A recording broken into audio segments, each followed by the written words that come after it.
Assalamualaikum warahmatullahi wabarakatuh.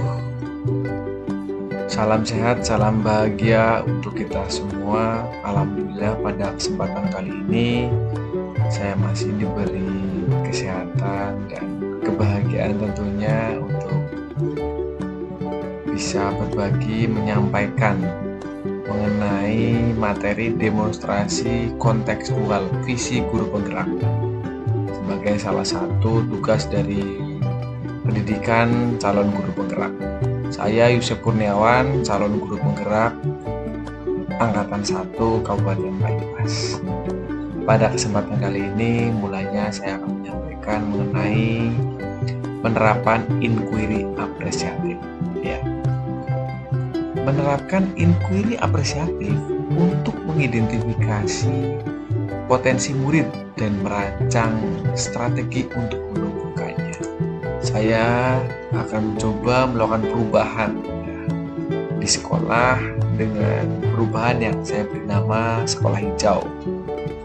Maksud dari sekolah hijau adalah ingin membuat sekolah menjadi sejuk, nyaman, seperti taman bermain bagi murid. Ya, harapannya murid jadi nyaman, tenang dalam belajar, tentunya bahagia. Oke.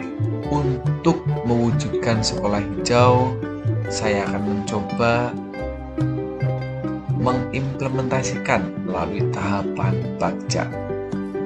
Apa itu tahapan Bagja? Tahapan Bagja itu terdiri dari 5 tahapan.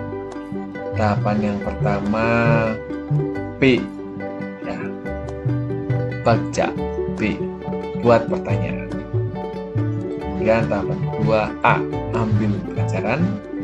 Tahap ketiga G, gali mimpi. Tahap keempat C, jabarkan rencana. Dan tahap kelima adalah atur eksekusi. Sebuah prakarsa perubahan sekolah hijau yang berpihak pada murid dan dinantikan oleh seluruh warga sekolah. Murid nyaman dan sejuk dalam belajar, murid bahagia. Tahapan Bagja. Tahap yang pertama B, buat pertanyaan. Dalam tahapan ini saya mencoba membuat 2 pertanyaan. Pertanyaan pertama adalah apa hal positif dari sekolah hijau yang ada di sekolah?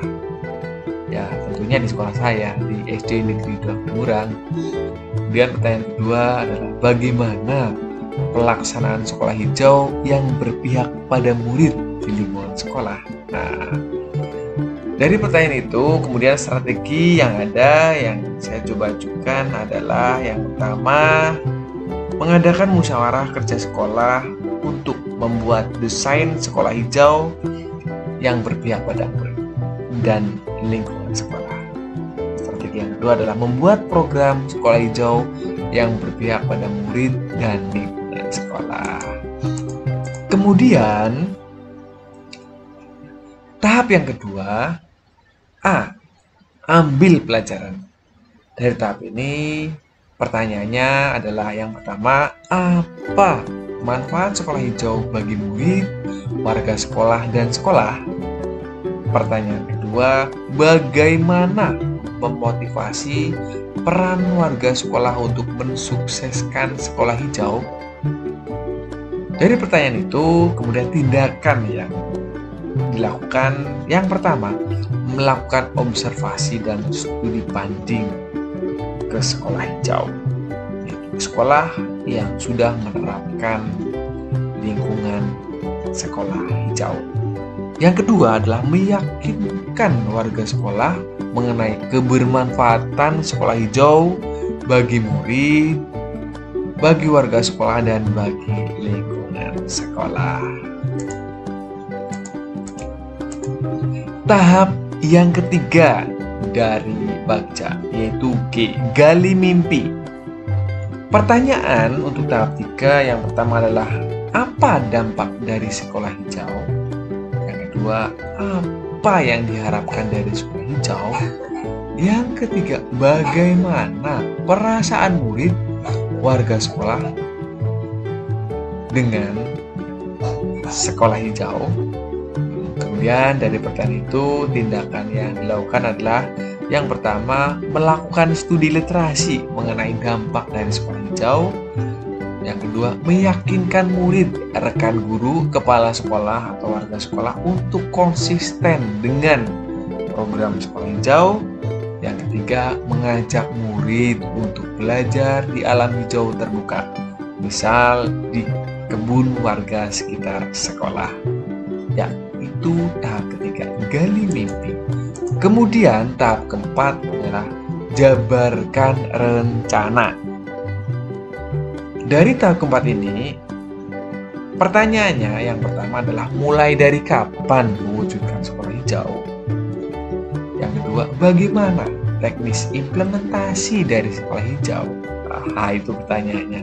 Kemudian tindakannya yang pertama adalah mengimplementasikan sekolah hijau segera setelah seluruh warga sekolah sepakat dengan program sekolah hijau. Ya, kalau sudah disepakati, kemudian eksekusi. Ya, segera maksudnya ya.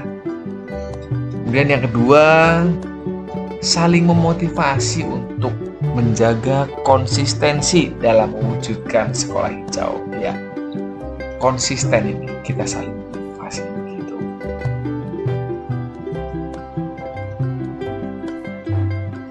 Tahap yang kelima adalah atur eksekusi. Ya.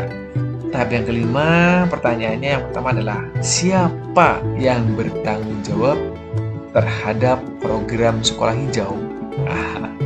Dan yang kedua, siapa yang berperan dalam mewujudkan sekolah hijau?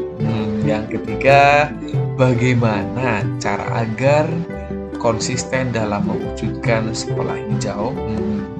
Dari pertanyaan itu, tindakannya adalah yang bertanggung jawab yaitu kepala sekolah tentunya sebagai manajer sekolah. Kemudian yang berperan dalam mewujudkan sekolah hijau adalah seluruh warga sekolah. Caranya adalah, cara agar konsisten adalah saling memotivasi antar warga sekolah dan membuat catatan perkembangan program sekolah hijau. Iya. Demikian tadi tahapan Bagja mengenai perubahan sekolah untuk menuju sekolah hijau ya. Kemudian yang terakhir, manfaat sekolah hijau itu apa? Ada 6 manfaat nih yang saya tulis. Yang pertama, membuat lingkungan bersih, sejuk dan hijau tentunya. Yang kedua, membuat suasana belajar menjadi nyaman dan tumbuh rasa bahagia. Kuncinya belajar bahagia. Yang ketiga, menyajikan lingkungan sekolah sehat. Yang keempat, menjauhkan warga sekolah dari sumber penyakit. Yang kelima, sebagai ruang edukasi cinta alam kepada murid. Dan yang keenam, menyajikan taman belajar, taman siswa sesuai filosofi pemikiran Ki Hajar Dewantara. Iya, itulah manfaat sekolah hijau menurut versi saya. Oke. Kemudian demikian teman-teman demonstrasi kontekstual mengenai visi guru penggerak. Semoga bermanfaat, semoga teman-teman bahagia. Oke, salam guru penggerak, salam bahagia. Sekian dari saya. Assalamualaikum warahmatullahi wabarakatuh.